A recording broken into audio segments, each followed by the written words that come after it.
So hopefully you had an opportunity yesterday to get some of this practice done.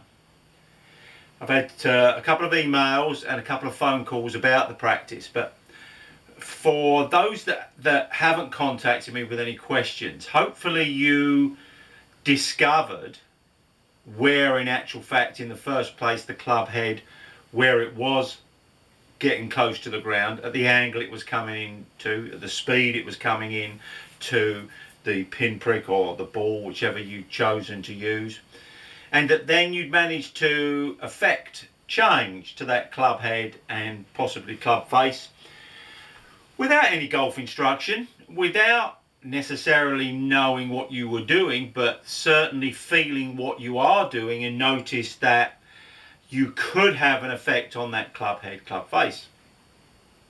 Going back to the very start of this series, we started talking about the fact that the club head and club face told the ball what to do, and you are telling the club head, club face what to do. So this is totally within your control. You may have actually got this gut feeling that something felt right. I've often found that when I've been making swing changes that have a positive outcome, or not necessarily have a positive outcome in the ball strike, but just I felt in the body, felt like it was the right movement, and very often that was right.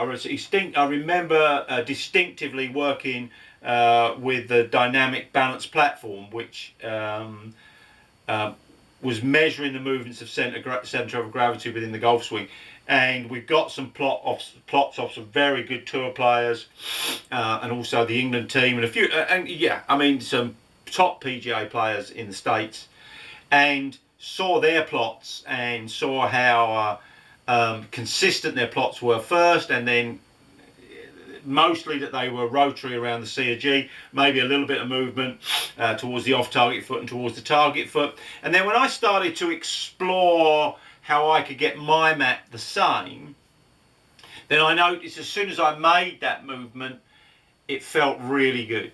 So hopefully you got an experience like that yesterday. You got this experience that you could change something, that you had control over the club head, club face, that you, without instruction, could make a difference to your own game. But that's the start of the journey, in that, first of all, not only the start of the journey of how awareness can make a difference, but also that we had a specific task, how we'd set that up, i.e. we had a ball to hit. It wasn't just a practice swing without a piece of ground to hit. It was actually had to be targeted. It had to have a reason to change. And, obviously many of you have said to me, my practice swing isn't as good as my real swing. Well, that's basically because you didn't have a ball to hit per se. You didn't have a target. You could just swing freely, and that probably, if you'd have made that swing real freely without thought, and you could have put the ball at where the club head came, you would actually probably hit a good shot. But unfortunately, we've got some criteria there.